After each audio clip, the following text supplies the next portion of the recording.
Asante, asante. Acclamons pour Jésus. Est-ce qu'il y a quelqu'un qui a le souffle de vie ce soir? Qui l'acclame pour son Jésus. Acclame pour Jésus. Pour cette semaine qu'il nous accorde, acclamons-le. De nous avoir placés au milieu des vivants, acclame pour Jésus. Que Dieu te bénisse. On peut se rasseoir. Sois béni pour ta présence en ce lieu.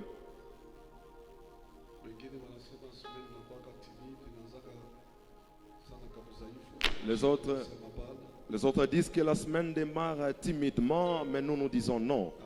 Non. Nous, avec Jésus, c'est à tout moment et à n'importe quelle heure.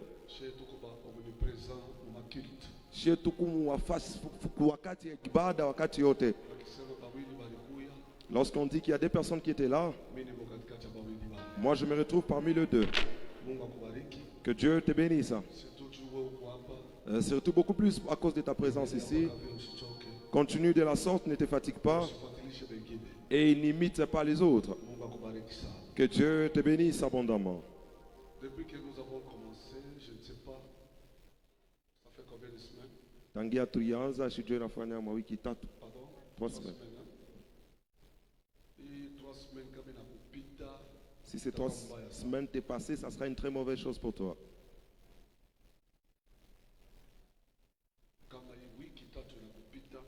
Si ces 3 semaines t'est passé, ça sera une très mauvaise chose. Vous savez, si la personne n'est pas encore délivrée, les choses de Dieu n'ont pas d'égout. Si la personne n'est pas encore délivrée, tu ne vas jamais jouir des choses de Dieu. Et si les combats perdurent dans la vie, ça peut apporter la mort. Amen. Amen. Mon souhait, c'est que tu comprennes très bien les enseignements et que ça t'aide dans ta façon de prier. Que le Seigneur soit loué.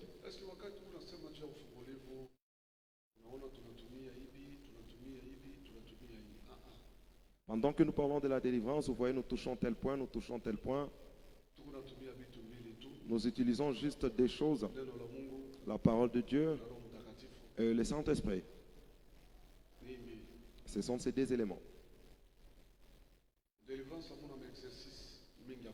Dans la délivrance, il n'y a pas beaucoup d'exercices à faire. Parce que celui-là qui délivre la vie d'une personne, c'est le Saint-Esprit. Et le Saint-Esprit, il se sert de la parole de Dieu pour travailler. Amen. Si tu ne connais pas encore le diable, tu ne sais pas de la manière dont il fonctionne, c'est difficile de quitter sous ces liens. Amen. Amen.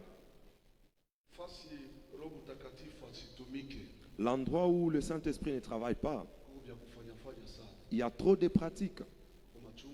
Il y a du sel, il y a du piment, il y a l'huile, il y a de l'eau et autre chose. Mais à l'endroit où le Saint-Esprit travaille, c'est lui-même seulement.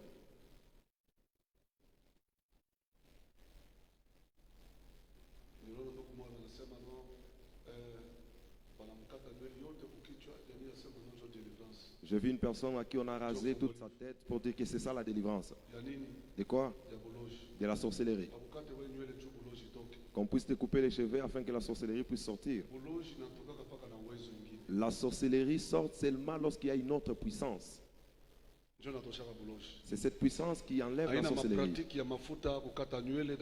Ce ne sont pas des pratiques où vous utilisez l'huile ou autre chose. C'est juste une prière puissante. Parce que ce n'est pas tout le monde qui a la prière puissante. Quelqu'un d'autre peut prier, mais une autre personne, sa prière est accompagnée par une puissance. Et c'est ce qui efface la sorcellerie.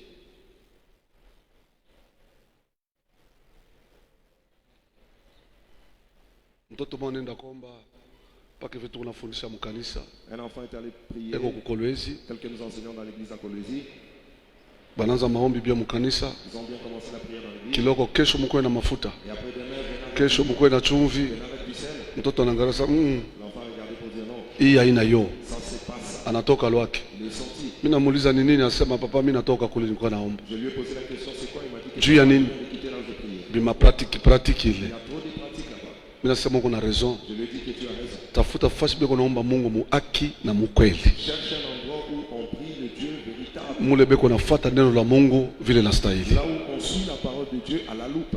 Hapa diko na insister À ce niveau, j'insiste. ukose kupata deliverance hapa, Que tu échoues d'avoir la délivrance en ce kisha lieu. wewe ukakunywe mai na mafuta. Et après que tu puisses aller boire de l'eau et de l'huile. Haina bile. Ce ne sont pas ces choses-là. Non. Amen. Amen. Ujingize. Plonge-toi Fanya dedans. nguvu. Fais un effort.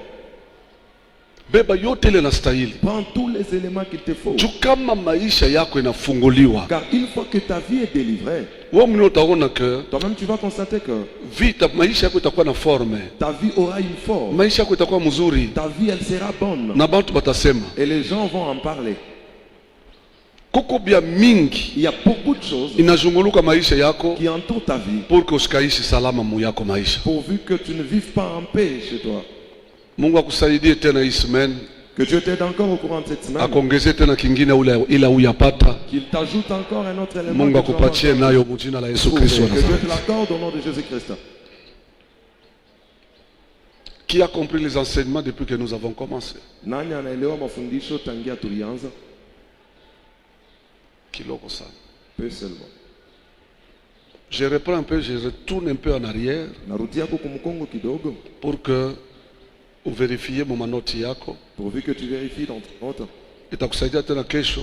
Ça va t'aider encore demain. Unaweza kuanza kurevoir Tu peux commencer kisha à le voir. inakusukuma uingie maombi. Et après, ça te pousse à rentrer dans la prière. Nous avons parlé du quatrième lien. Tulisema juu ya kifungo kia nne. Quatrième lien. Kifungo kia nne. Udade kunaingia Shamona, La sœur qui entre, je kuna n'ai pas pepo encore mauti vu. kunamfuata. Je vois un esprit des morts en train de la suivre. Dada pita mbele hapa kumbele. Ma sœur, passez directement ici devant.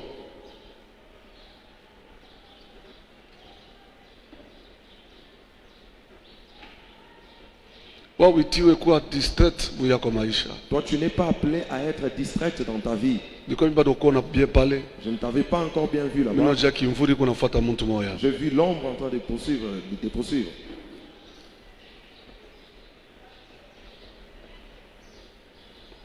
Unashikia Mungu kuchoka. Tu sens la fatigue dans ton Tena kuchoka sana. Tu es fatigué tellement. Mais ndani ya mwili ausikie maumivu. Mais dans ton corps, tu ne sens Sio pas de vile. douleur. C'est comme ça. Hein?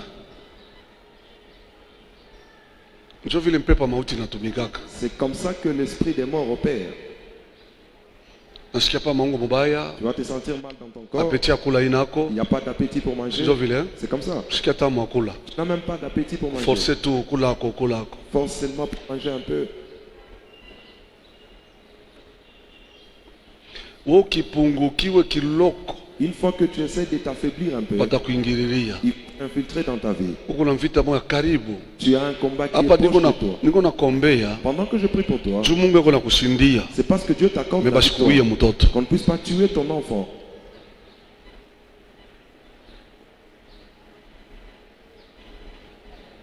Bashikuie mtoto. Qu'on ne puisse pas tuer ton enfant.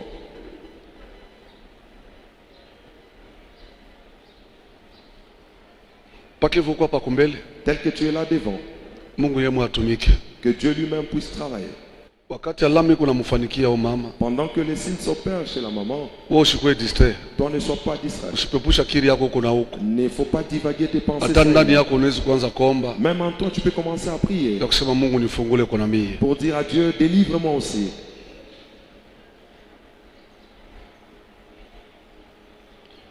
Baba ulipermettre mtoto wako afike hapa, Père, tu as permis que ta fille arrive en ces lieux, juu asirudie na hii vita hii, pourvu qu'elle ne retourne pas avec ces mêmes combats. hii kimvuri kia mauti Cette ombre de la mort iko na mfuata, qui l'accompagne, imwache la laisse na itoke mu yake maisha. et que ça puisse quitter dans sa vie.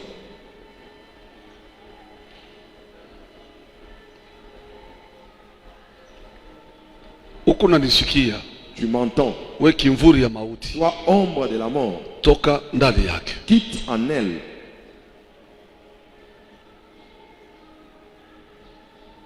Ulikuwa unaisha kuvala hii mwili Tu t'étais déjà revêtu de ces corps. na kuruhusu mwache, Je t'ordonne de la laisser. toka ndani yake. Quitte en elle.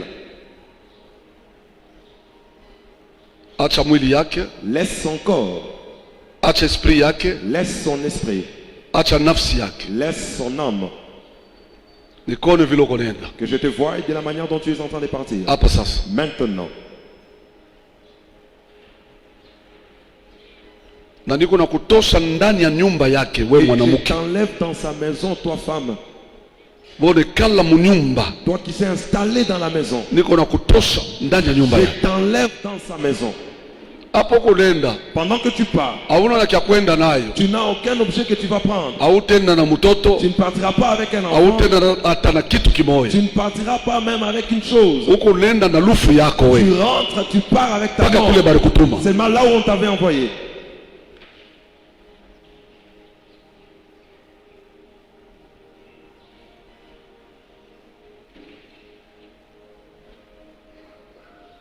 Kama Yesu asikuteso yake Si kwa Jésus msalaba Golgotha, n'avait pas souffert pour toi, à la leo croix de Golgotha, ungekimbilia wapi? aujourd'hui tu es allé fuir où?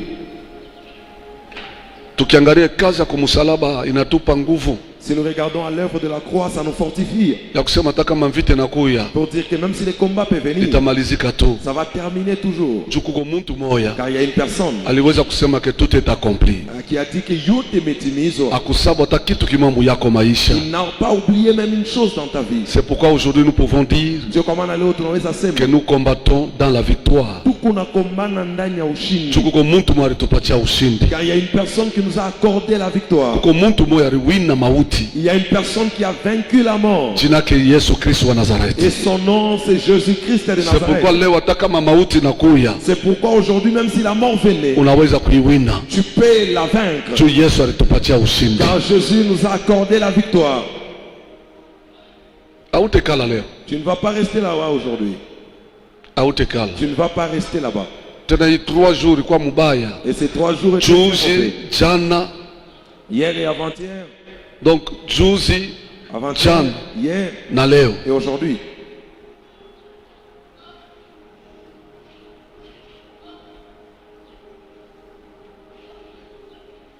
Unangaisha mtoto, toka mu yake maisha, Tourmenter cet enfant, quitte dans sa vie. acha maisha yake, Laisse sa vie. acha Laisse. acha yake maisha. Laisse sa vie.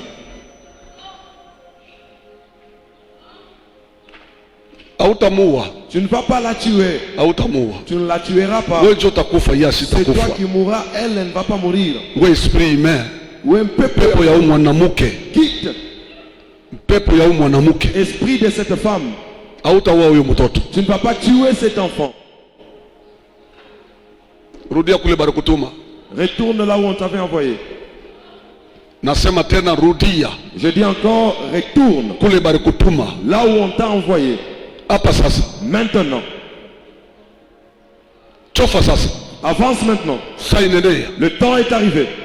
chofa na kwenda. Avance et pars.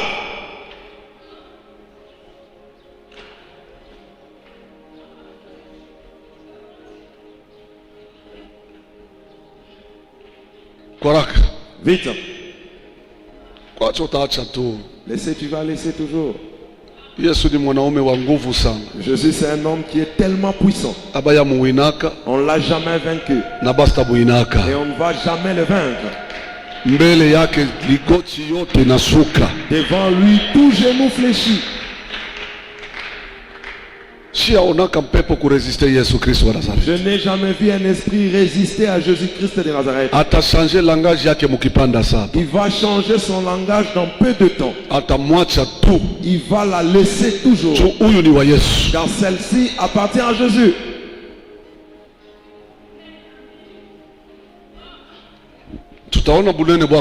On verra aujourd'hui ta grandeur. On verra aujourd'hui ta grandeur. Il n'y a que Jésus qui est tellement grand. Toi tu n'es pas grand. Tena masakrifisi yako hapa utaishindwa na vile utajipeleka wewe moyo. Et tu vas échouer dans tous tes sacrifices jusqu'à ce que tu vas te sacrifier toi-même. Magharibi leo tunalamusha damu ya Yesu Kristo wa Nazareth. Ce soir nous brandissons le sang de Jésus-Christ de Nazareth. Hakuna damu nyingine itamwangika. Aucun sang ne va couler. Paka ile damu inaisha kumwangika kwa msalaba Golgotha. C'est seulement le sang qui a coulé à la croix de Golgotha. Paka vile na mfamii yako wewe. Et c'est comme ça aussi dans ta famille. Damu ya Yesu kuna lalamika mfamii yako. Le sang de Jésus crie dans ta famille. Bale banafanya kama sacrifice. C'est là qui font des sacrifices. Abana tena na mwingine ule batatoa. Ils n'ont aucune personne à sacrifier. Tu damu ya Yesu kuna lalamika mfamii yako. Car le sang de Jésus est en train de crier dans ta famille. Tunakuchunga raka tuna na wakati ya kupotesha hapo. Nous t'attendons rapidement, nous n'avons pas le temps à perdre. Tene kuna jitapa seko munene. Et elle est en train de se vanter qu'elle est plus grande. Umache. Laisse-la. Beba na lufu yako wende nayo. Prends ta mort et pars avec.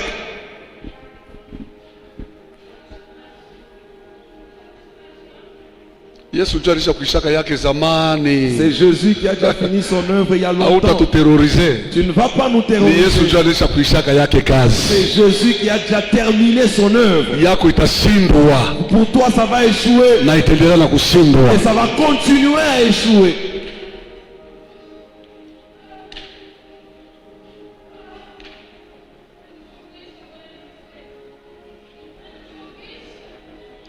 Je vais continuer à vous faire fatiguer parce que c'est pour ça que Dieu m'a appelé. Si vous touchez un enfant de Dieu, surtout montagne du Carmel, et surtout celui de la montagne du Carmel, tu vas te rencontrer avec Jésus-Christ de Nazareth. Je ferme tous tes champs de sacrifice. Tu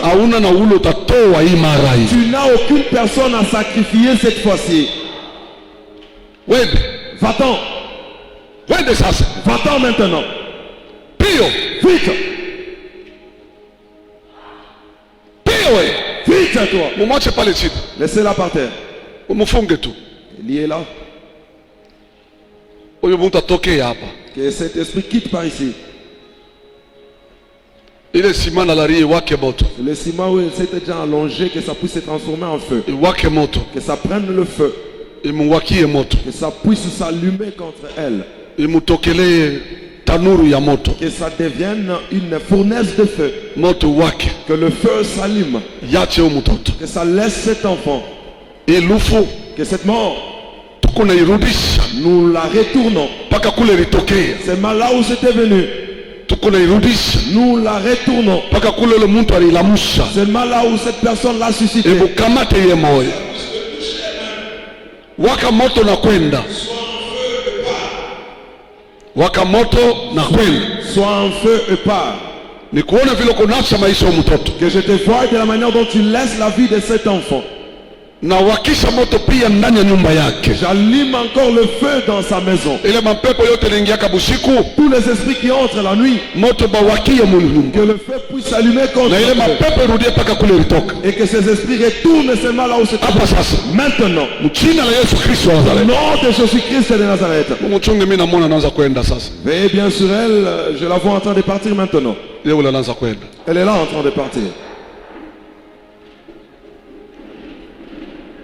Yeye unaanza kwenda, umubloke tu na mikulu pale sasa. Paka vile unasimama. Au pied seulement.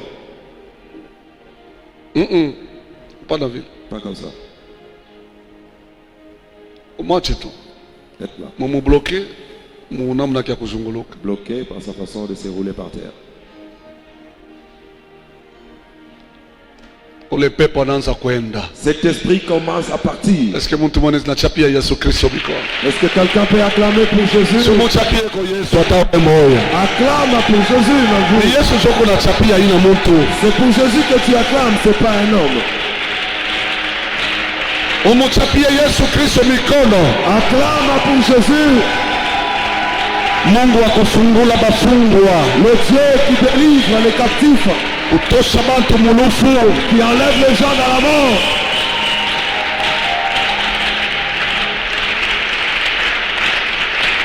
Tunaweza kikala.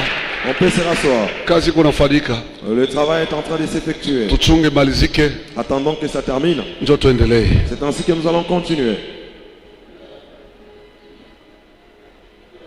Hapa ni Yesu ni mwanaume kunafanya kazi. Là, c'est Jésus, un homme en train d'opérer le travail. Juu huyu akomeshe bake batoto Pourvu que celle-ci élève ses enfants na batoto wake bendelee. et que ses enfants évoluent.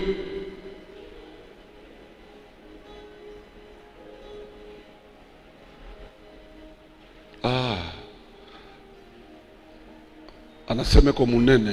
Elle dit qu'elle est plus grande. Munene bwako bunawisha. La grandeur est terminée. Tena nisha kutoka kipande munene kunabakia kiloko. Et elle est assortie à une très grande partie. Il reste juste une petite partie. Ye wote kunatoka. Entière, tout entière, elle va sortir. Tena leo atalala bien sana. Et aujourd'hui, elle va bien s'endormir. Atalala mzuri. Elle va bien s'endormir. Atalala mzuri. Elle va bien s'endormir. Ye ule. Elle est là. Ye ule anaanza kwenda. En train de Ye partir. wote sasa. Entièrement. Ye wote. Entièrement. Ye wote. Entièrement. Ye wote. Entièrement. Ye wote. Entièrement. Ye ule konenda. Elle est là en train de partir. Ye ule konenda. Elle est là en train de Ye partir. ule konenda. Elle est là en train de Ye partir. ule konenda. Elle est là en train de Ye partir. ule konenda. Elle est là en train de Ye partir. ule. Elle est là. Ye ule. Elle est là. Ye ule. Elle est là. Ye ule. Elle est là. Mjina la Yesu. Au nom de Ye Jésus, ule. elle est là. Asante Bwana. Merci Seigneur. Anatoka. Elle vient de sortir. Bwana asifiwe. Que le Seigneur soit loué. Est-ce que unaweza napepea mkono juu ya utukufu ya Mungu? Tu peux balancer la main pour la gloire de Dieu. Kule basi mombe bamuweke tu. Qu'on ne prie pas pour elle, qu'on la dépose Hii seulement. deliverance inafasi inachokesha tena mwili sana. Et cette délivrance a encore affaibli davantage le corps. Mwisho batamuzia mai niombe akunywe. Et à la fin, on va payer une bouteille d'eau pour elle que je prie afin qu'elle puisse boire. Okay. Bwana apewe sifa. Que le Seigneur soit loué. Sasa hii yote hii Maintenant, tout ceci, kuko mtu mwa quelque part il y a une personne quelque part eko nafanya michezo ya hivi en train de faire des jeux pareils, juu tu ya kupunguza salama mafamii juste pour diminuer la paix dans des familles na kukombanisha destiny ya batoto ba Mungu. et combattre la destinée des enfants de Dieu. Bwana apewe sifa. Que le Seigneur soit loué. Il est presque 17h. Inakuya saa Je ne saurais plus sitaweza tena beaucoup reculer. kurudi nyuma kabisa. Voilà.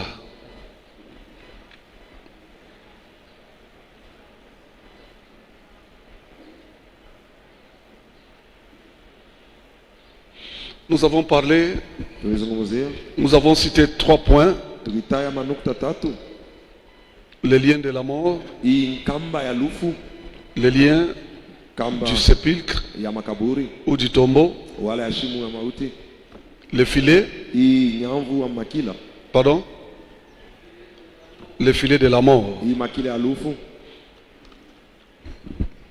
Et enfin, il nous reste na ya mwisho natubakiria les torrents de la destruction. hii pepo ya maji ya urabishi ya kuharabisha, Les torrents de la destruction. maji ya kuharabisha. Je vais reprendre un peu sur les filets de la mort Tanzulula kwanza pa hii makila ya lufu et nous allons chuter na tutamaliza avec le dernier point. na hii nukta ya mwisho. Amen. Amen.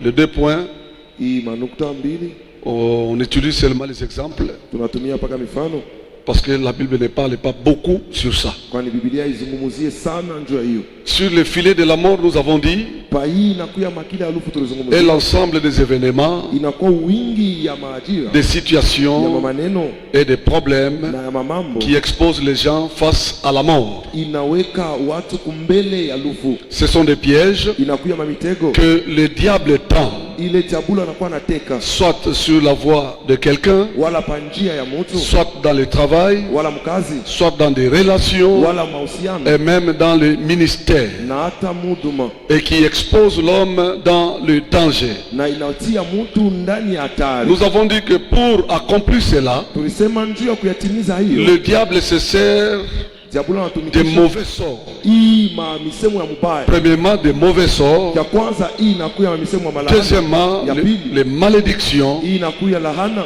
Troisièmement, Ya tatu les imprécations. hii inakuwa kusemea mamisemo mubaya. Quatrièmement, Ya nne les enchantements hii inakuwa ulozi et les envoûtements. na hii ya kukuvuta. Donc, anatumia hivi bintu C'est-à-dire, il utilise ces choses juu ya kumuteswa na kumwangaisha. pour tourmenter quelqu'un et le faire souffrir. Et j'ai dit qu'il y a certaines personnes qui se trouvent dans des problèmes. Nilisema kuna kwa watu wengine wanajikuta ndani ya matatizo. Abakuisuwete muyabo maisha. Ils n'ont pas souhaité cela dans leur vie, Mais banajikuta amo. mais ils se sont retrouvés dedans. Juu ya nini? Pourquoi? Ni bintu baliweza kuprepare zamani. Ce sont des choses qu'on a préparées il y a longtemps. Banaanza kutafuta koma kutimiza hayo. Et ils cherchaient comment accomplir cela. Leo asubuhi hapa, Aujourd'hui, leo ila ici, asubuhi juste avant ningie mumisa hapa. avant que je n'entre ici à l'église, Mimi napata kama moya. j'ai reçu un cas, Ndugu mwana na maproblem ya mingi. un frère avec beaucoup de problèmes. Ya mingi sana. Beaucoup de problèmes. Kwa kusema ni expliquer, Pendant qu'il mimi namwambia voulait sasa hapana m'expliquer, ikala kimya. je lui ai dit reste calme. Mimi namwambia problem yako iko hivi, iko hivi, Je iko lui ai hivi, dit iko ton hivi. problème est comme ça, comme ça, comme ça.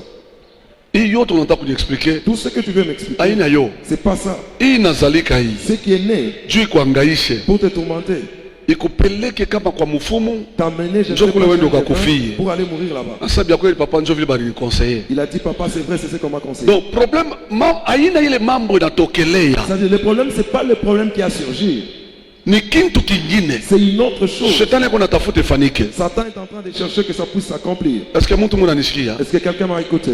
Mtu anisha kuanguka zamani mufile. Une personne qui est déjà tombée il y a longtemps dans le filet. Mswahili kuko terme moja tunasemaka. Kama ukwale kama nini upate sababu.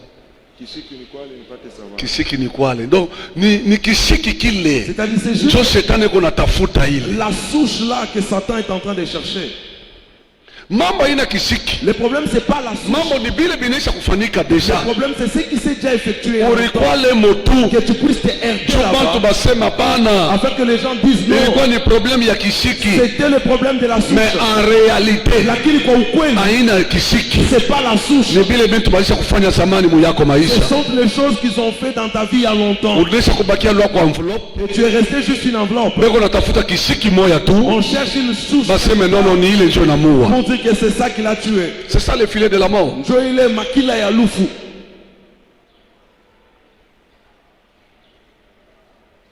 Amen. Amen. Mama moja na shirika tu. Une maman s'est Kwa énervée. ane moya mkabula meshi. Une année à Kabula. Magharibi tu. Le soir, Mama na shirika Mama bakelele iko munyumba. kwa- Anabeba paka kisu kyake kya mumpishi. elle a pris son couteau de la cuisine Mtumbo ya Bwana. dans le ventre du mari, l'a poignardé. Damu inaluka. Et le sang coule. Ya mtumbo inatoka nje. Et les Njo entrailles mama sont anakuwa sorties. kujirendre compte Et la maman s'est rendue compte que mimi naua mtu. que je viens de tuer quelqu'un. Anashinda ukimbia. Elle n'a pas su fuir. Nilipata kama moya J'ai reçu un cas. ilikuwa ni batoto bale nani plutôt pasteur Patrick C'était les kwa enfants Afrique du Sud que pasteur Patrick, alikuwa na encadré encadrés en Afrique du Sud. banenda kufeti. Ils sont allés à une fête. Feti inaisha, La fête a pris fin. bibi na bwana mumotoka, Le mari et la femme dans le véhicule. kisha ndugu yake ya bibi mumotoka ile, Et après, l'une des Balikuwa batrua. filles dans le véhicule Beko c'était à droite, narudia. en train de rentrer. bibi na bwana beko paka na kosana. Le mari avec la femme Beko en train de nakosana, se beko disputer. nakosana Et tu. se disputer toujours. Banafika fashi moya, Ils sont arrivés à un endroit. bwana anashuka, Le mari est anamwambia descendu. bibi yake sasa shuka Il mumotoka. a dit à sa femme descend de la véhicule. Unaona kule mwile mukidi Vous voyez, dans ces pays, arme iko autorisé. l'armée est autorisée. Bwana alikuwa na arme. Le mari portait une Shuka arme. shuka shuka Descend, shuka. descend. Samiza anatosha bunduki, anasharjia anapika bibi mabal 3. Comme une Damu inamwangika. le mari a chargé, il a tiré des balles 3 à la femme et la femme le Kisha sang a coulé. anakuwa kujirendre compte que mimi naua. Et après il s'est rendu compte que j'ai tué. Yeye mwenyewe anaenda ku police, Lui-même est parti à la police.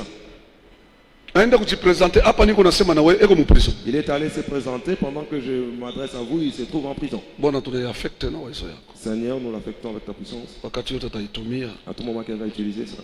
nguvu ianze kurudia Que la force retourne. mjina la Yesu. Au nom de Jésus. Amen. Amen.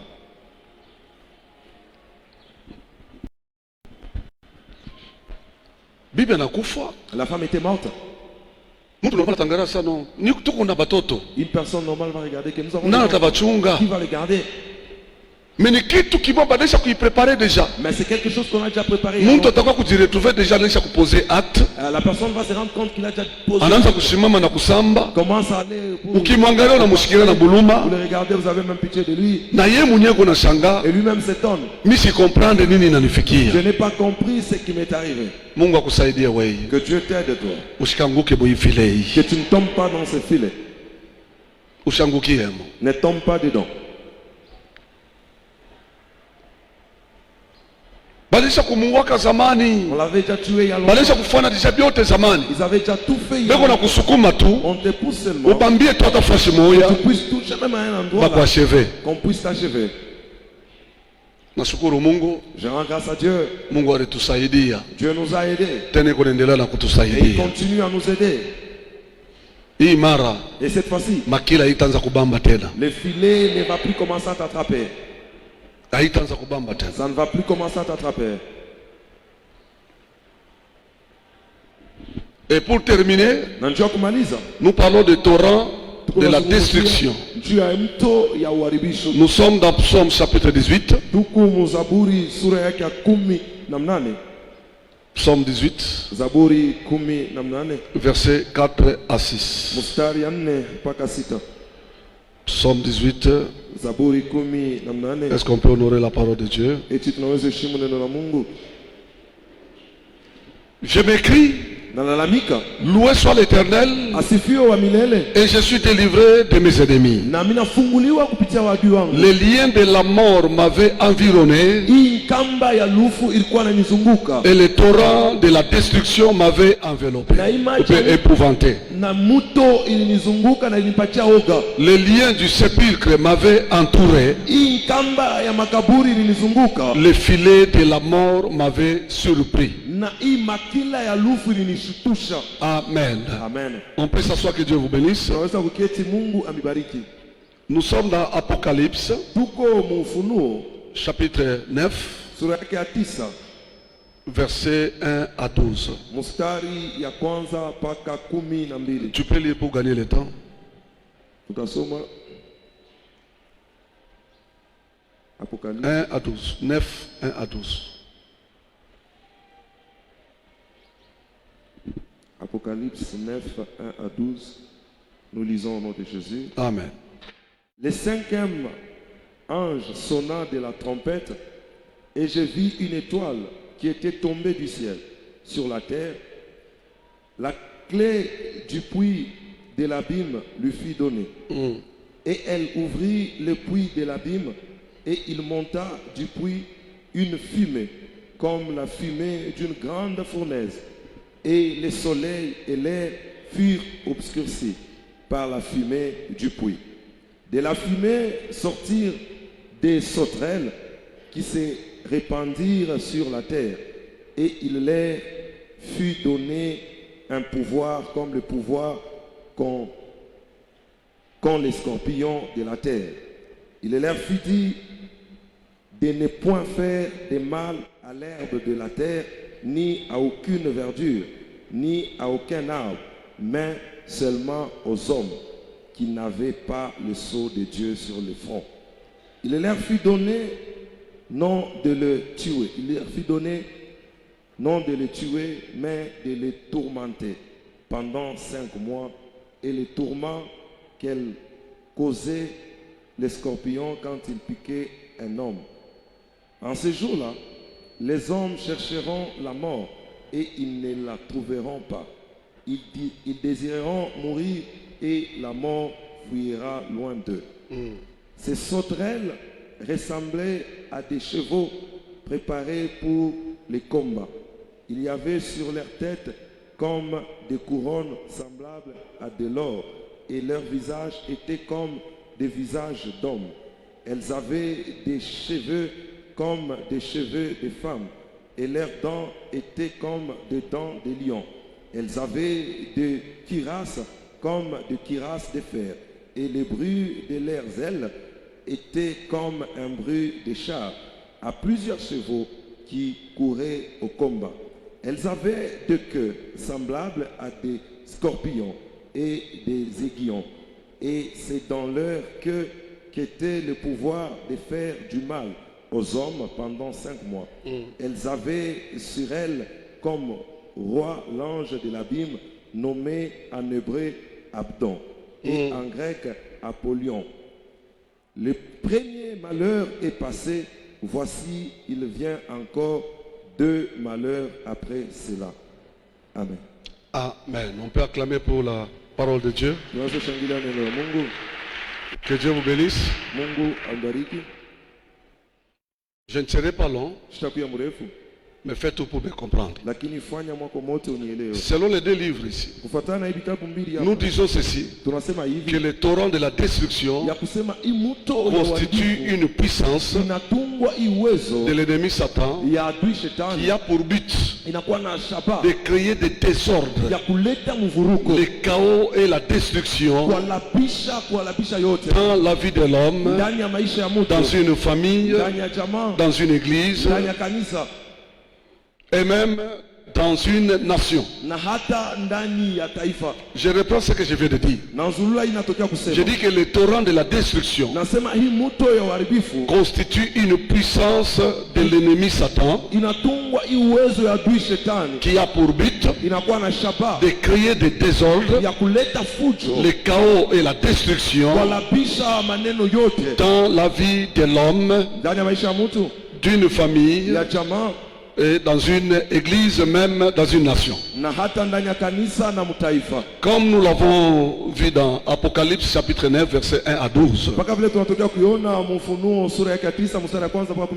Il se sert des agents spirituels que la Bible appelle les sauterelles,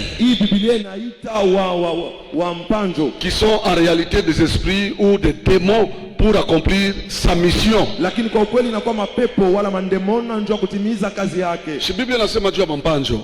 parle concernant les sauterelles.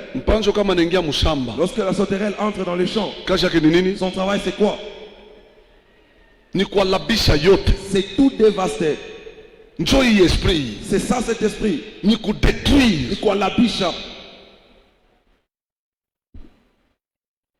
Et il utilise aussi des agents humains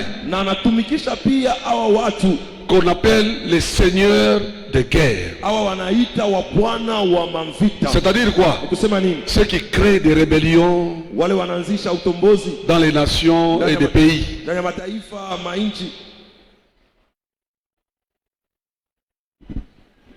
Le torrent de la destruction est l'œuvre de l'un des princes de Satan. Que Apocalypse chapitre 9 verset 11 nous révèle son nom. En hébreu, il s'appelle Abaddon. Et en grec, il s'appelle Apollyon. Ça c'est un esprit géant qui a pour mission de détruire. C'est pourquoi il y a certains combats. Il faut qu'il y ait une dimension. Il faudrait connaître leur dimension pour bien le mener. C'est bien lui qui est à la base des guerres, de pillage, de la destruction des mœurs et de voleurs dans la société, de divorce, de destruction des familles par des divorces, de destruction des biens que possède une famille ou un homme, etc. Il détruit. Il vient pour détruire.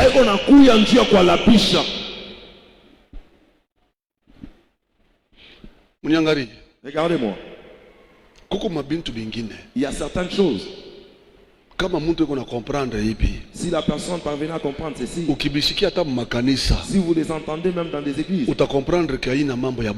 alors là tu vas comprendre que ce n'est pas une question d'homme, c'est juste une question du diable. Il peut venir.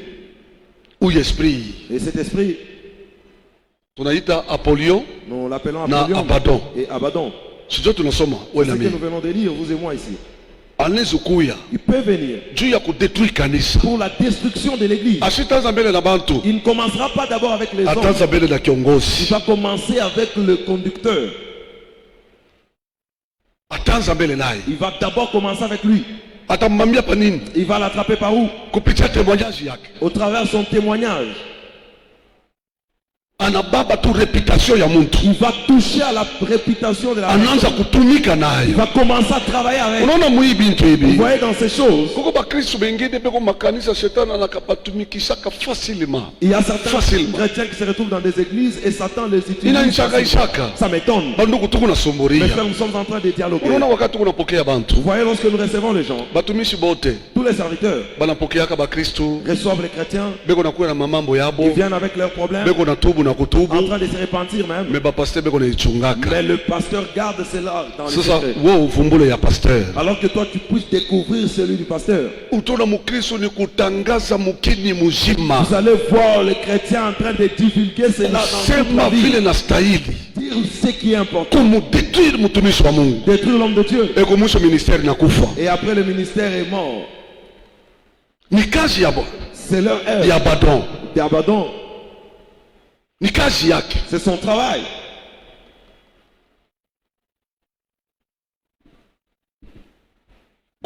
Mauvais témoignage apporter pour la destruction de la personne.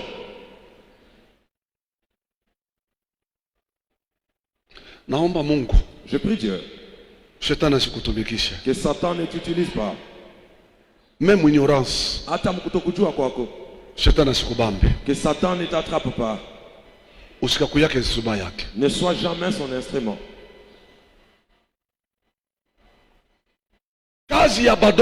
Le travail d'Abaddon, il peut te mettre dans des dettes dont tu ne t'imagines même pas. La personne qui a des dettes, la personne qui doit aux autres, elle ne peut jamais vivre dans la paix dans sa vie. Elle va susciter des dettes contre toi. Amen. Amen. Il m'a constaté que ces derniers jours, vous ne constatez pas que destruction dans la saison pluvieuse, dans le monde, il y a beaucoup de destruction. Il y a dans notre pays, il n'y a pas de pluie, mais pendant cette saison, il y a eu des pluies. Et après, les gens sont morts, les autres sont passés avec de l'eau, des maisons sont tombées. Il y a d'autres personnes qui sont restées sans abri. Partout. Regardez la pluie.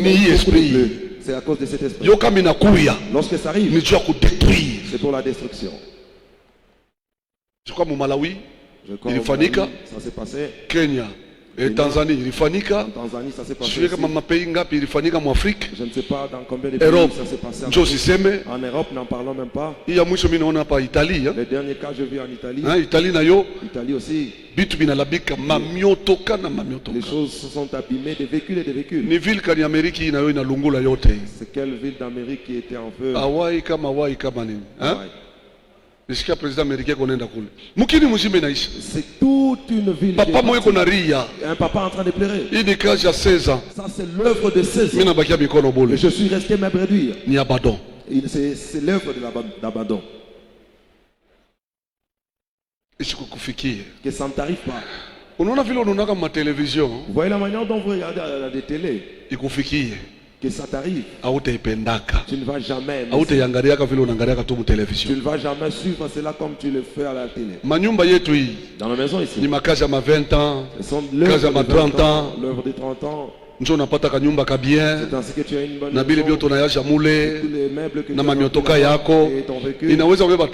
Ça peut prendre mais les 30 ans, mais ces 30 ans, on détruit cela, il a disparu. Et ça disparaît. C'est pas facile. Hii Ukraine tuko naangalia. Tuko naangalia tunasema bobatu wanakimbia. Mwingine kunaangalia anasema maisha yangu yote ilikuwa hapa. Angalia miaka yangu. Kule niko nenda takuya nani? Là où je pars, je deviendrai qui? Iko bien mpaka vitu naangalia kama television. Ikufikie. Mais que ça t'arrive. Ni Abaddon.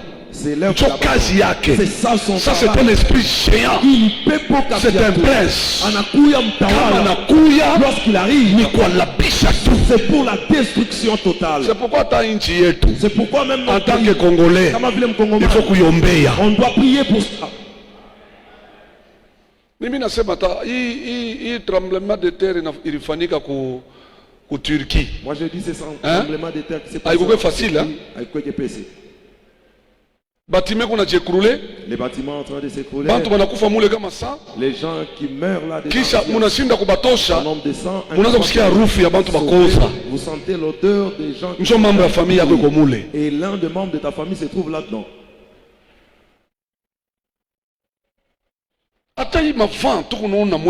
Même le vent soufflé. C'est nous que ça souffle. Ma banditisme moya, on a senti que bantu bana tena buluma. Vous sentez que les gens n'ont plus de pitié. Kubamba tu mkono muntu banakata. Prendre la main d'une personne, mipanga banakupika. Prendre la machette te frapper. Ni esprit njoo na la muko mwetu. C'est cet esprit qui s'est levé ici chez nous.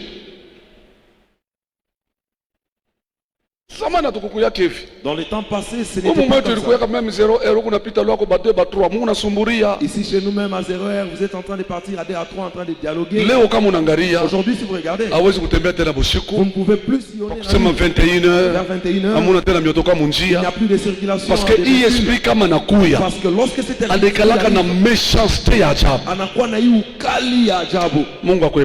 que Dieu t'épargne. Que tu puisses voir cela de loin tel que tu le vois. Est-ce que tout le monde va comprendre? Est-ce que quelqu'un est en train de comprendre? C'est de là que nous voyons. Mon deuxième livre. Dans le deuxième livre. Apocalypse 9, 11. Abaddon. On est en train de l'appeler Abaddon. Ou Apollyon. Voilà Apollyon. Amen. Amen. Alléluia. Amen. Ça il est tremblement de terre. Maintenant, toi prends ces tremblements de terre. Oui, il est au moment. Que tu puisses apporter cela ici chez nous. D'abord, c'est quel type de maison que nous avons bâti. Il y a ma béton, il y a vertical, horizontal, il y a brique sur brique. Et sur les lantons, nous plançons une planche. Et cette maison, ça sera comment? Regarde de la manière dont tu as construit cela. Et après que ces vents soufflent ici chez nous, combien de maisons vont rester? Et nous allons construire ça encore comment? Que Dieu nous épargne de ça au nom de Jésus-Christ. Que le Seigneur soit loué. Je crois que c'est vent souffle à Kinshasa de la pluie qui avait tombé. La pluie qui va commencer. Et après que ça soit pour ta bénédiction. Est-ce que tu ne peux pas accepter la pluie qui va commencer vers décembre ici, que ça soit pour ta bénédiction, tel que ça va commencer, ça ne va pas laisser un mauvais signe parmi tes enfants. Toi, acclame pour Jésus-Christ. Que le Seigneur soit loué. Abaddon et Kongovu atamuma incendie. Abaddon est tellement fort même dans des incendies. Vous voyez l'incendie qui s'est passé ici à Jambo. C'est ça son travail. Là où le feu provient, les gens ne connaissent pas. Et tous sont déjà partis. C'est vers la nuit. Les gens ne sont pas là. Et le feu s'allume. Et ça tout consume. Aucune chose à récupérer. Vous prenez le stylo, ce sont des millions. Nous les passagers en train de tu regardes, tu dis un joli bâtiment avec toutes les choses. Mais si c'était à toi, tu allais ressentir comment? ni pepo mubaya. C'est un mauvais esprit. Inaweza kukufikisha. Ça peut t'affaire amener. Ukomvi yote unakombana ya maisha. Tous les combats que tu as menés dans ta vie. Inabeba yote. Ça emporte. Kisha nakuacha mbalabala. Et après ça te laisse en train de mtu anasema nikufe kwa takufa. Je puisse même mourir. Kenyendele kuishi hivi. Au lieu que je continue à vivre de la sorte.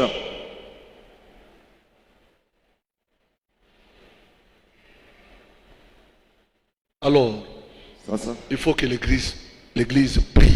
Inabidi kanisa yombe. Ebe bintu. Que ces choses ne nous arrivent pas ici. Que ça ne nous arrive pas. Vous regardez des milliers de véhicules en train de flotter sur l'eau. Les gens sont partis dans des bâtiments et des bâtiments sont brûlés. Commençons à ne suivons pas ces marques. C'est pour qu'ils ils ont regardé aussi à la télé. Comme nous regardons. Mais un jour, c'est que Dieu nous fasse grâce. Que Dieu nous fasse grâce. Esprit, qui apporte même des catastrophes naturelles. L'eau se révolte. Le soleil devient accablant. Il y a la sécheresse. Ce sont des choses que nous vivons dans ce siècle. Mais il y a d'autres personnes qui ont endurci leur cœur, ils ont refusé de croire. Les phénomènes naturels, plutôt, les phénomènes climatiques. J'ai écouté que d'ici 2030, il faut qu'on fasse attention. Parce que comme un pays qu'il y a dans notre pays qui n'auront pas Éthiopie. Je ne sais pas dans quel pays. Éthiopie ou bien Soudan. L'Éthiopie ou Soudan. Un papa qui a perdu tout. Ils sont morts parce qu'il n'avait pas de l'eau. Il n'y a pas de la verdure pour que les animaux puissent manger. Tous les bétails sont morts. Il s'est endormi par terre en train de pleurer. C'est l'œuvre d'Abaddon.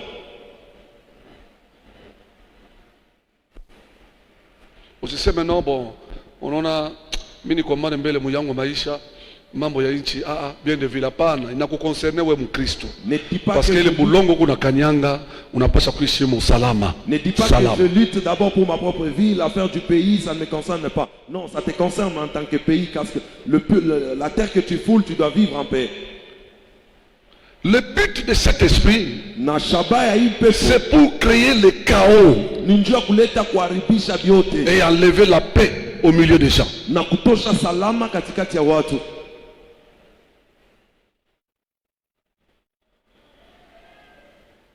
Kukuacha na maœuvre inachevée.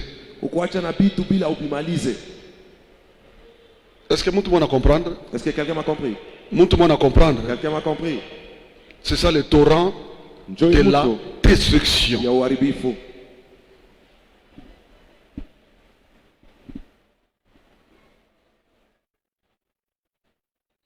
Que Dieu vous bénisse.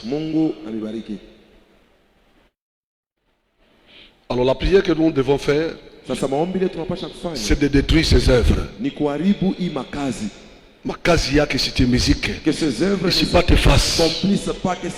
Mumilieu yako, mundoa yako, mukazi yako, mumaisha yako, mufamille yako. Asikree kitu. Qu'il ne puisse pas créer quelque chose, même dans ton pays.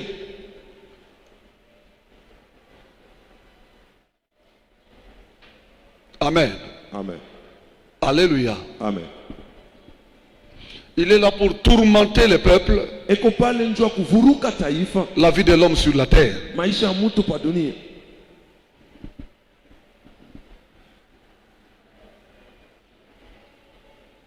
Donc, ici je veux dire qu'il est l'incarnation de l'esprit de la méchanceté.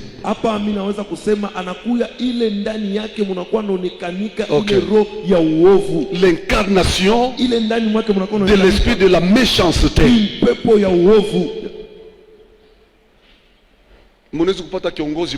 pouvez trouver un conducteur rempli de la méchanceté, mais il conduit le pays. Hein? La méchanceté. kuteswa bantu vile anapenda, faire souffrir les gens, kuangaisha maisha bantu vile anapenda. tourmenter la vie de Problème haina ule muntu. Le problème ce n'est pas la personne, esprit mais c'est cet esprit anajencarne ndani ya muntu juu ya kufaire souffrir ba mingi. Pour faire souffrir plusieurs personnes. Comment est-ce que wewe uweze kuombea nchi?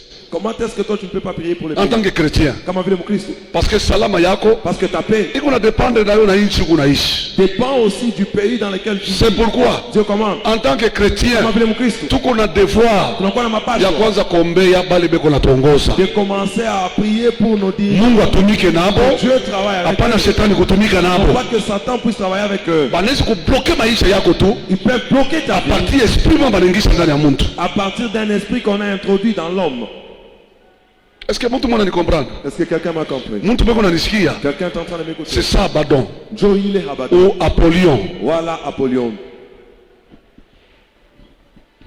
Akiingia mu maisha, lorsqu'il entre dans la vie, hata kama ulikuwa mtajiri, même si tu étais riche, utashtuka kulenda paka na kuisha. Tu vas te rendre compte paka na kuisha. Tu tombes en faillite. Mwisho unaanza kuisha na vitu vyako vyote. En fin de compte, tu kisha unabakia zero. Et tu restes hauna tena na kitu. Tu n'as plus rien. Kumwisho malari inakuya. Et en fin de compte, inakubeba unaenda. Et ça t'emporte, tu t'en vas. Ule mpepo kama naingia maisha mtu, si cet esprit entre, kama naingia mu famille, lorsqu'il entre dans la kama famille, naingia mu nchi, lorsqu'il entre dans le pays, c'est pour la destruction.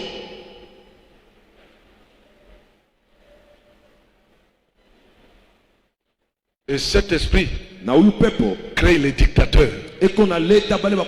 Cet esprit crée aussi les sanguinaires.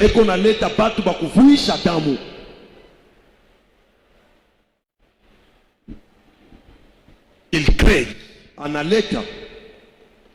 Mungu afanye nchi yetu neema. Que Dieu fasse grâce à notre pays. C'est pourquoi maombi ya kwanza, c'est pourquoi la toute première prière, tutaombea nchi yetu, nous allons prier pour notre pays, na tutaombea bale beko na tuongoza. Nous allons prier pour nos dirigeants. Ni lazima sana. C'est vraiment important. C'est notre devoir. Inakuwa mapashwa yetu. Alléluia. Amen. Alléluia. Amen. Bwana pewe sifa. Que le Seigneur soit loué. Si vous regardez dans notre pays, vous sentez que le diable est là. Il y a des lois qui naissent, qui poussent même des chrétiens, et que Dieu puisse les refuser. Parce qu'il y a des pays, même avortement. Ils ont accepté même le officiel. Tu es enceinte, tu pars à l'hôpital, et à l'hôpital de l'État, tu pars avorter là-bas, tu as versé le sang. Et tu te lèves dans l'église, tu commences à prêcher, kutosha mimba ni zambi, inakataziwa, huko naisha banakubamba unaenda. Lorsque tu termines à prêcher, on t'arrête, on part. Ce sont les dirigeants. Mais pourquoi est-ce que sheba kisha tutabombea? Mais comment est-ce que nous les chrétiens ne peut pas prier pour eux? Parce que Satan anaweza kubabamba. Parce que Satan peut les toucher pour notre destruction. Je ne sais pas si une personne est en train de comprendre. Est-ce que tout le monde comprendre bien? Est-ce que quelqu'un a bien compris? Ok. Prenons le temps de prier pour eux. Que Satan ne s'infiltre pas. Que l'Esprit de Dieu travaille voilà. avec eux. Je ne sais pas si quelqu'un m'a compris. À ce sujet, ça ne demande pas de parler. Je n'ai pas beaucoup à dire. Mais ce sont des exemples que je te donne. Parce que mon Bible a isemezé sana. Parce que dans la Bible, on n'a pas trop parlé sur ça, on a parlé juste un tout petit peu. Ma tremblement de terre, ma phénomène naturel, tout bionné kombari. Chatuna na makuta. Nous on n'a pas l'argent. Ya kwanza kupotesha. De commencer à perdre. Alléluia. Amen. Alléluia. Amen. Hatuna nayo ya kwanza kupotesha. Nous n'en avons pas pour perdre. Ile tuwezi kufanya, ce que nous pouvons faire, ni kuomba Mungu, c'est de prier Dieu, Mungu atushindie. Que Dieu nous apporte. Kama tremblement de terre, isitufikie huko. Ça nous arrive pas ici. Kama mainondation itu kunaona mudunia, isitufikie huko. Dans le monde que ça nous arrive. Bila vya mnyumba yako unafanya miaka ngapi juu ya kuipata? Les objets de ta maison, tu as fait combien des années pour les avoir? Ile motoka unakombana miaka ngapi juu ya kuipata? Le véhicule que tu as lutté pendant combien de unaweza kuipotesha msiku moja. Mais tu peux le perdre en une seule journée. Bengine batapotesha na makazi. Les autres peuvent perdre même le travail. Les autres, c'est la vie. Que Dieu garde la ville de Lubumbashi. Tremblement de terre. Que les tremblements de terre, que Dieu nous épargne de ça. Il y a des déluges dans la ville, que Dieu nous épargne de ça. Même les enfants, pendant qu'ils partent à l'école, dans la saison pluvieuse, il y a un enfant qui va couler avec de l'eau, qui ne soit pas là. Que Dieu te bénisse abondamment. Que Dieu te bénisse. Tiens-toi debout, compris.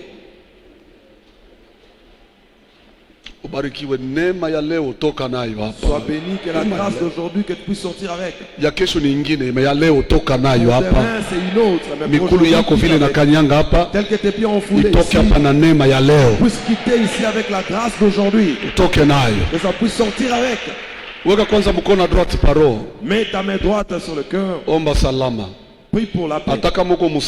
Même si tu es dans la paix, prie encore pour ça. C'est important.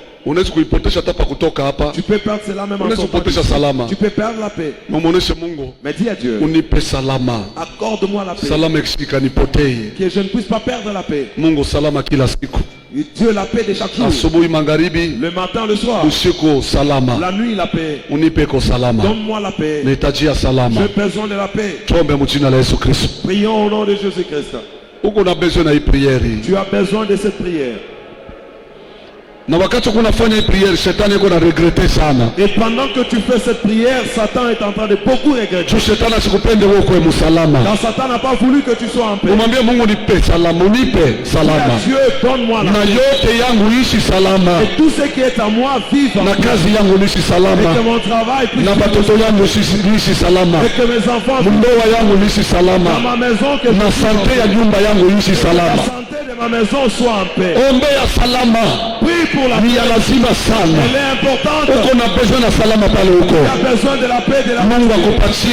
Que Dieu te l'accorde. Non pas la paix comme ça, mais la paix venant de Dieu. Dieu t'accorde la paix ce soir. Mon frère, élève la voix. Maman, élève la voix. Prie pour la paix. Il te l'accorde. Dieu t'accorde la paix. On peut prier, mon frère et ma soeur. Que Dieu apporte la paix dans cette vie. Tous ceux-là qui nous suivent en direct, prions-nous tous pour la paix. Que Dieu t'accorde la paix partout. Ce soir, qu'il t'accorde la paix.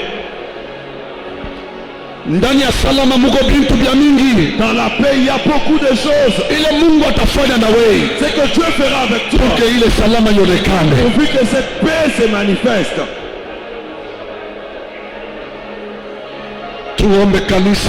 Prions l'église.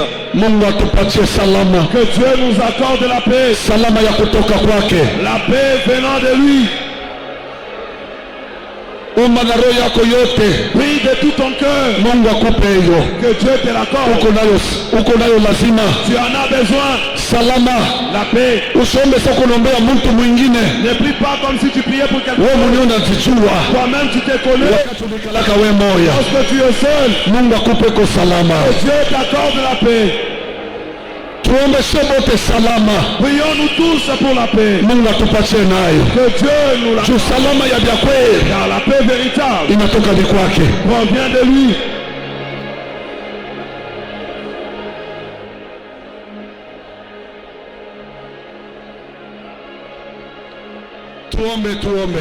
Prions.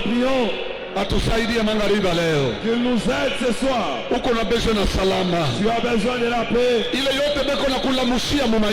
Tout ce qu'on suscite contre toi dans la vie, pour que tu ne sois pas dans la paix.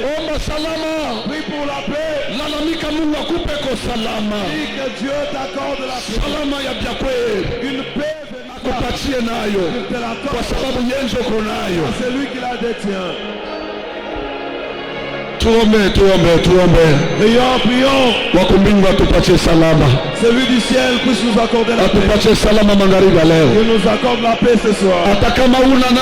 Même si tu n'en as pas, que tu vives en paix.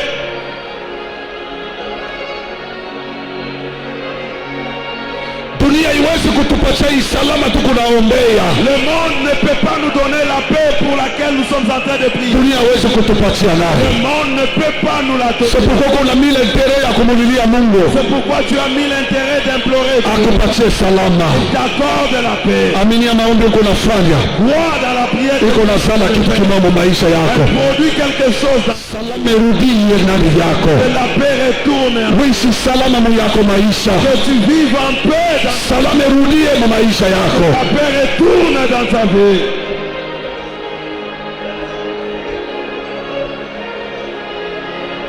Tuombe kanisa, tuombe. Prions église, prions. Omba Mungu akupatie salama. Prie que Dieu nous accorde la paix. Salama ikupewe. Que la paix te soit accordée. Kanisa ishi salama. Que cette église vive dans la paix. Montagne du Carmel ishi salama. Que la montagne du Carmel vive dans la paix. Mulima Carmel ishi salama. Que la montagne du Carmel vive dans la paix. Salama pewe hii famille. Que la paix soit accordée famille à montagne du Carmel. À la famille de la montagne du Carmel. Ishi salama. Qu'elle vive en paix. Ishi salama. Qu'elle vive en paix. Na maparoisi yote.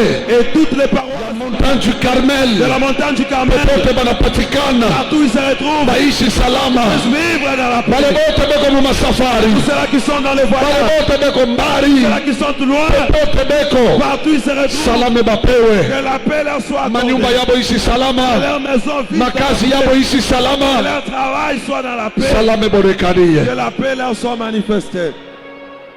Ombea salama yako. Oui, pour ta paix. Mungu aikarishe salama ndani ya maisha yako. Que Dieu puisse faire asseoir la paix dans ta vie. Asizuize tena hii salama. Que Satan n'empêche plus cette paix. Alléluia. Hosanna. Alléluia. Hosanna. Umuchapie Yesu Kristo. Acclame pour Jésus. Leo Mungu akupatie salama. Aujourd'hui, que Dieu t'accorde la paix. Moyo wako ishi salama. Que ton cœur vive dans la paix. Yote nakuwa yako ishi salama. Tout ce qui est à toi vive dans la paix. Mungu akupatie nayo. Que Dieu te l'accorde. Amen. Amen. Tutombea nchi yetu. Nous allons prier pour notre pays. Abadon situmike mu Congo. Que l'esprit d'Abaddon ne travaille pas au Congo. Ne te sous-estime pas. Même au travers toi seul, Dieu peut délivrer ou sauver notre pays. C'est vrai, je te dis. Daniel a prié lui seul. Et la délivrance s'est manifestée. Prions pour le pays. Prions pour notre pays. Que notre pays vive dans la paix. Que Dieu travaille fortement avec les dirigeants. Que Satan ne les utilise pas. Alléluia. Amen. Que des catastrophes naturelles ne travaillent pas dans notre pays. Que le phénomène climatique ne travaille pas dans notre pays. Je crois que cette église, elle peut prier pour le pays et le pays évolue et le pays change. Nous ne sommes pas dans la catégorie des gens qui font des marches. Nous sommes dans la catégorie des gens qui se mettent à genoux et Dieu nous exauce. Est-ce que tu peux acclamer pour Jésus-Christ?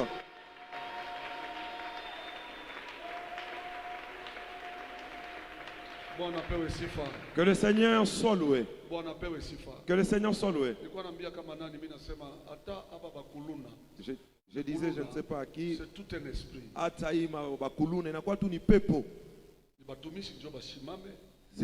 Ce sont des serviteurs qui doivent s'élever beaucoup plus.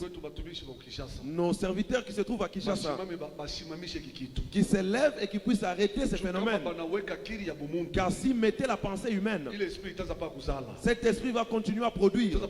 Ça va continuer à produire. Il n'a pas un pépo.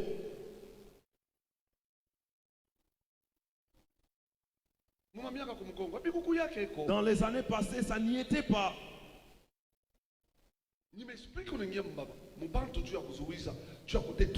Ce sont des esprits qui entrent au sein de gens pour abîmer, pour détruire.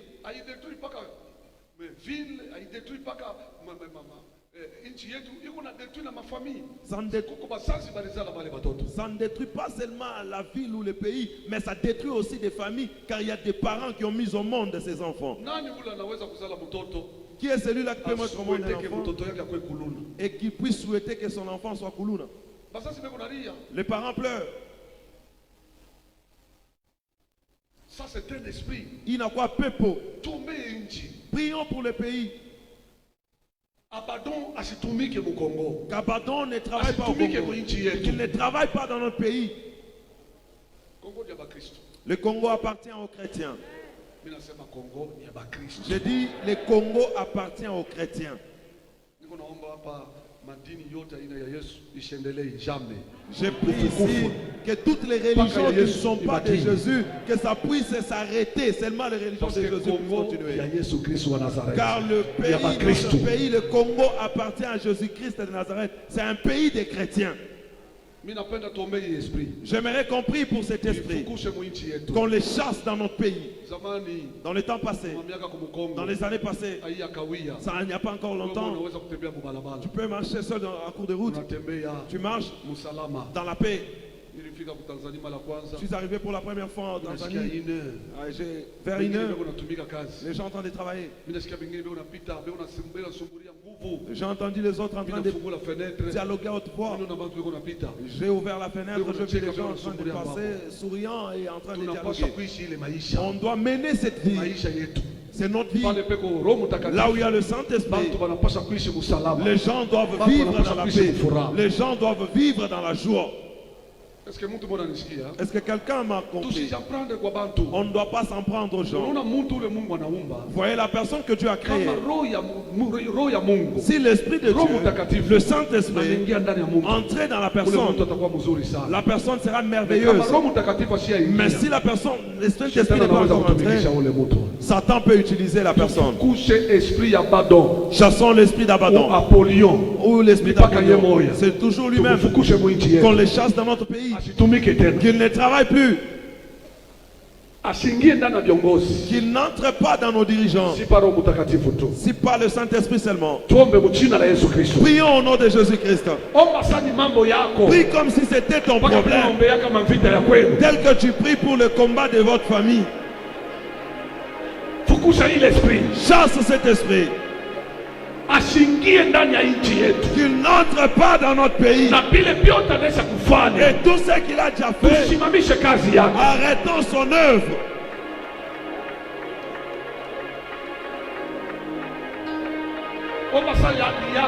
Prie comme si c'était ton problème.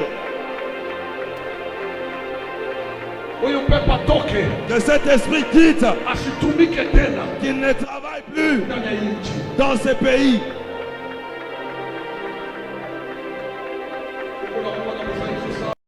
Tu pries avec beaucoup de mollesse. Enlève cette robe de la mollesse. Yesu tawala, tawala, tawala mwinchi yetu.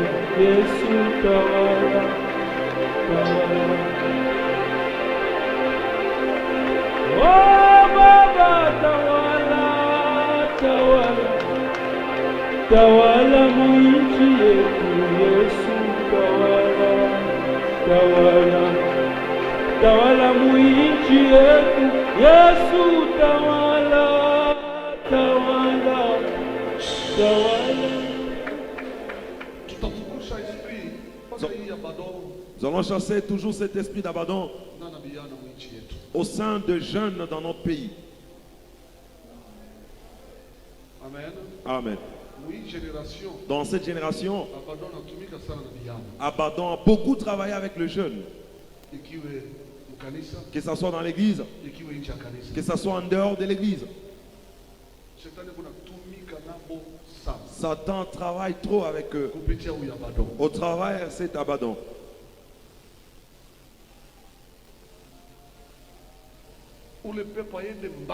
Que cet esprit aille très loin. Que Dieu apporte la victoire chez les jeunes.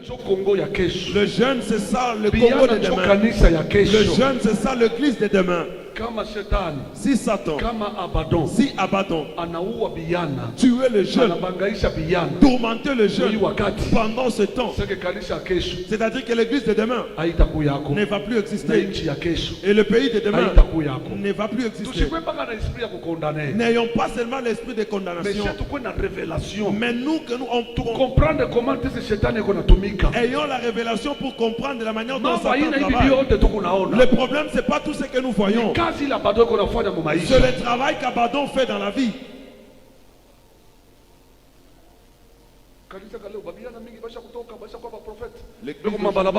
Beaucoup de jeunes sont déjà sortis. Ils sont devenus des prophètes qui détruisent sévèrement. Moi, dans ma maison, plus de 30 jeunes. Lorsque ma plus de 30. J'ai vu plus de 30 jeunes. Je me suis posé la question, ils ont marché comment la nuit? Plus de 30. Et chacun d'eux portait sa machette. Et ces jeunes hommes devraient se retrouver dans l'église, en train de servir Dieu. Mais cette vie qu'ils ont choisie pour que demain ils deviennent qui? C'est eux qui peuvent tuer le Congo de demain. Le problème, c'est pas eux. Le problème, c'est l'esprit qui est entré en eux. Commence à tuer les gens, à couper les mains des gens. Alors nous les chrétiens, nous regardons. Nous adoptons le même langage que tout le monde. Or, ce que nous voyons, il n'a pas ni pepo mzima. C'est tout un esprit. Il n'a pas ni pepo mzima. Chassons cet esprit au sein des jeunes dans notre pays. Ne te néglige pas. Ce sujet de prière comme ça on va faire ici va sauver. Va sauver.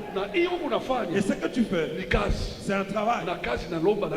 Et le travail nécessite le salaire. Tel que tu pries, c'est comme ça que Dieu va te payer. C'est comme ça que Dieu va se souvenir aussi de ta vie. Prions pour les jeunes.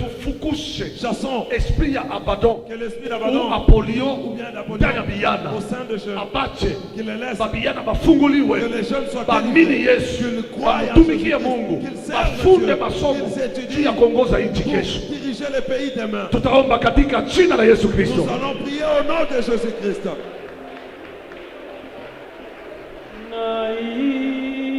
Naitoa kumbele ya Bwana, naitoa kumbele ya Bwana, Buyana mwetu.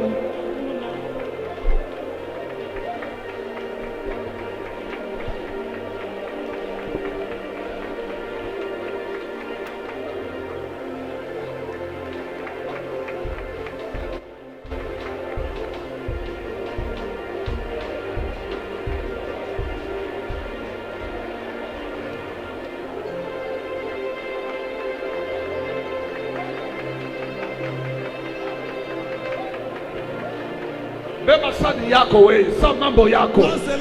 Vile unaombeaka mambo yako. Comme tu pries pour ton problème. Ombe yayo. Prie pour ça. Mungu aokoe. Que Dieu sauve. Piana. Le jeune. Abatoshe mo ile vita. Qu'il enlève dans ya Abaddon. d'Abaddon.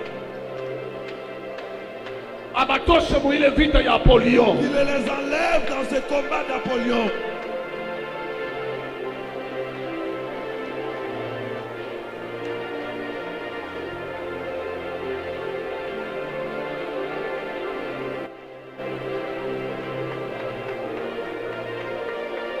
Ashiba détruire. Qu'il ne les détruise pas. Détruire maisha yabo. Qu'il ne détruise pas leur vie.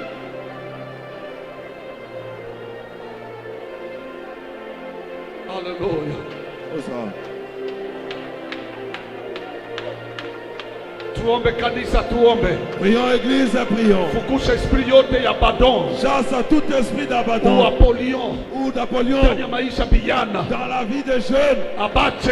Que les laisse. Que les jeunes soient délivrés. Qu'ils servent à Dieu.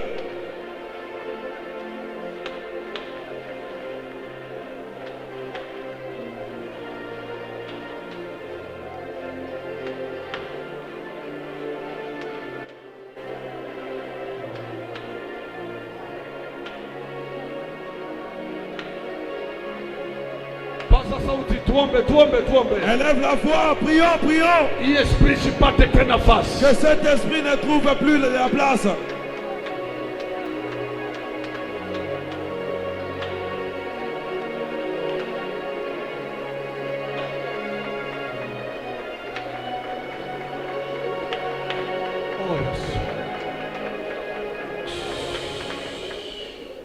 Je vous ai dit que Abaddon ou Apollyon signifie les destructeurs.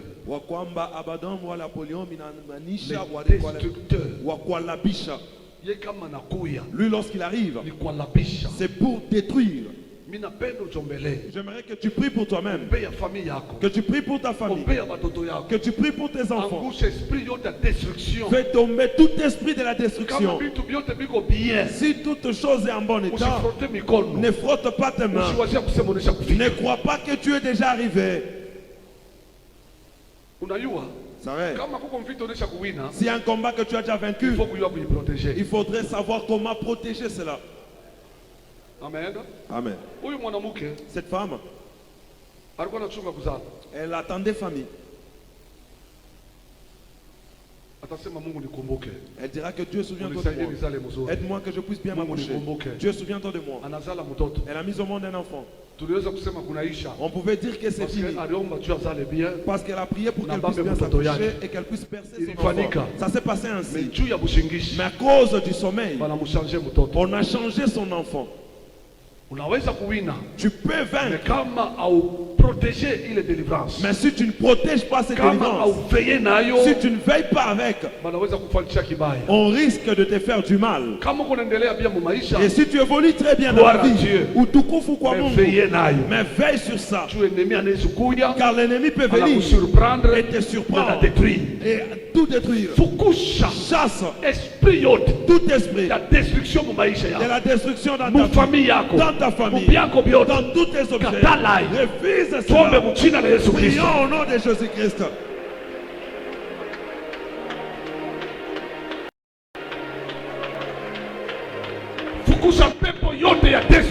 Chasse tout esprit de la destruction.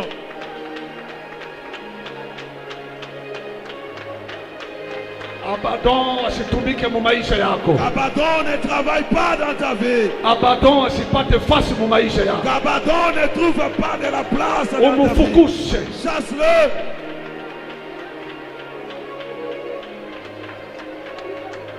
Destruction yanguke. La destruction tombe. Que ça ne travaille pas dans ta vie. Ayo esprit yanguke. Que cet esprit tombe dans ta vie. Au nom de Jésus-Christ.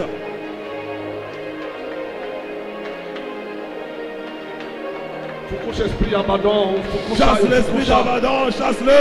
Apollyon ne travaille plus. Qu'il ne détruise plus ta vie. Qu'il ne travaille plus dans ta vie. Enlève la mollesse. Commence à un niveau très élevé.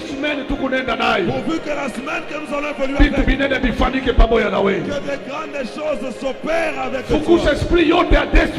Chasse à tout esprit de la destruction qui cherche à détruire ton travail, qui cherche à détruire ton mariage, qui cherche à détruire ta santé, qui cherche à détruire tes effets. Chasse cela. Oui, focus.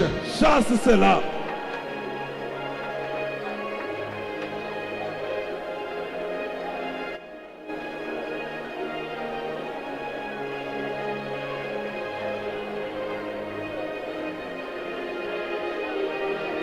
Alléluia. Tuombe. Prions. Nous sommes arrivés presque à la fin. Prie une fois pour toutes.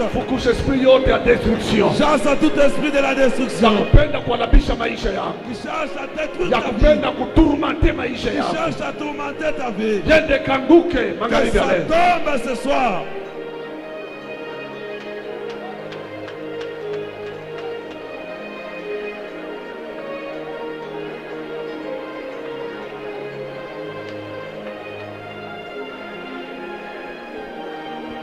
Alléluia.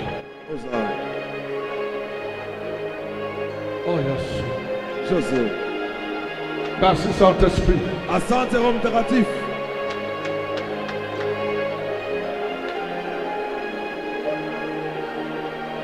Alléluia. Hosanna. Destruction yanguke mu maisha yako. Que la destruction tombe dans ta vie. Yanguke mu famille yako. Que ça tombe dans ta famille.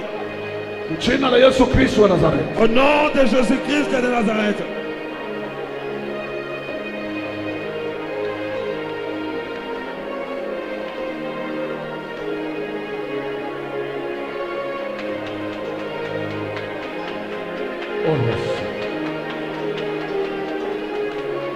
Angusha pepo yote ya destruction. Fais tomber tout esprit de la destruction. Ça tombe dans ta vie. Usitumainie mu maombi ya voisin. N'espère pas dans la prière de ton voisin. Eko na maisha yake na wako na yako. Il a sa vie, tu en as aussi la Kata tienne. esprit yote ya destruction. Refuse à tout esprit de la destruction. Yache maisha yako. Que ça laisse ta vie. Sikiliza. Écoute. Toi, tu as toujours été animé par un problème, après demain c'est un autre. On te tourmente jour et nuit. Je t'interdis cette vie aujourd'hui. Vis en paix. Tout ce qui est là pour tourmenter ta vie, que ça ne trouve pas de la place. Cette main ne va plus se glorifier sur ta vie. Nous la réduisons à néant. Ce soir nous demandons que Jésus-Christ seulement de ton Créateur se glorifier sur ta vie. Que ta vie puisse être dans la paix. Ma bonne nouvelle.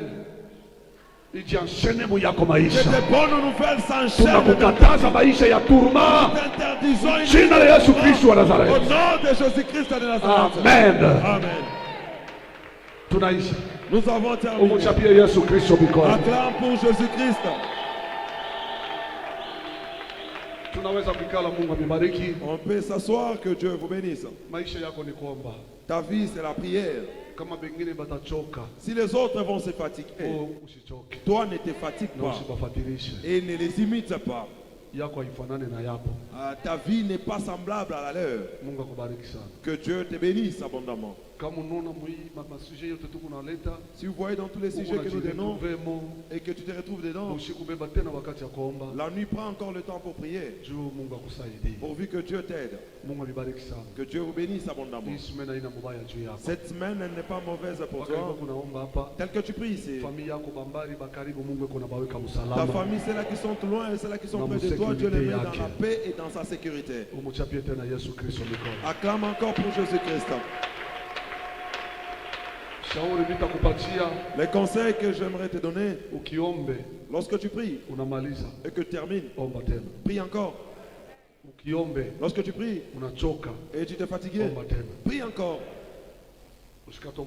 Ne murmure pas. Que ça ne soit pas les corvées pour toi. Que ça ne soit pas une punition pour toi. Prends cela comme pour toute ta vie, de chaque jour. Tu vois la manière dont tu te laves. Tu ne t'es jamais fatigué de te laver. Et si tu ne te laves pas, tu te sens mal. Fais ainsi avec la prière. Que Dieu vous bénisse abondamment. Que Dieu vous bénisse. Nous allons continuer avec une petite partie. Nous allons entrer encore en prière. Et pour cette partie, et après nous allons accéder dans une autre dimension. Je prie Dieu que la délivrance ne s'arrête pas seulement dans ta vie, non. Que ta ville soit délivrée. Que ta province soit délivrée. Que ton pays soit délivré. C'est vraiment important. Que Dieu vous bénisse. Arrive à la maison, prie encore. Prie encore. Nous avons beaucoup de sujets pour prier. Par rapport à tout ce que nous avons enseigné ici, nous avons beaucoup de sujets à prier pour ça. Prie dans la sanctification. Prie dans la crainte de Dieu. Prie. Ne prie pas sans pour autant voir la crainte de Dieu, car ça ne t'aidera en rien. Dieu n'exauce pas la prière de pécheurs. Que le Seigneur soit loué. Amen. Amen. On vient de nous dire, Que maman Peniel a perdu son père biologique.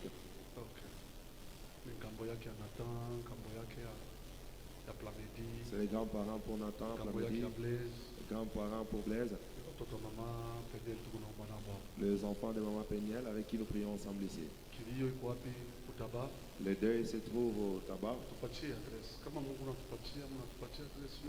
Donnez-nous l'adresse complète, c'est important. Quartier Kaba, c'est vaste, on va entrer par où?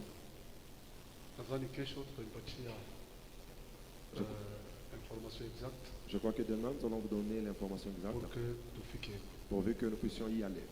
Frère, Frère, vous ne connaissez pas l'endroit? Vous Vous ne connaissez pas?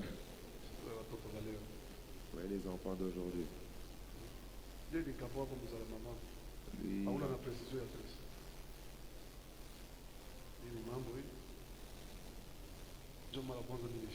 c'est la première fois que j'écoute ça.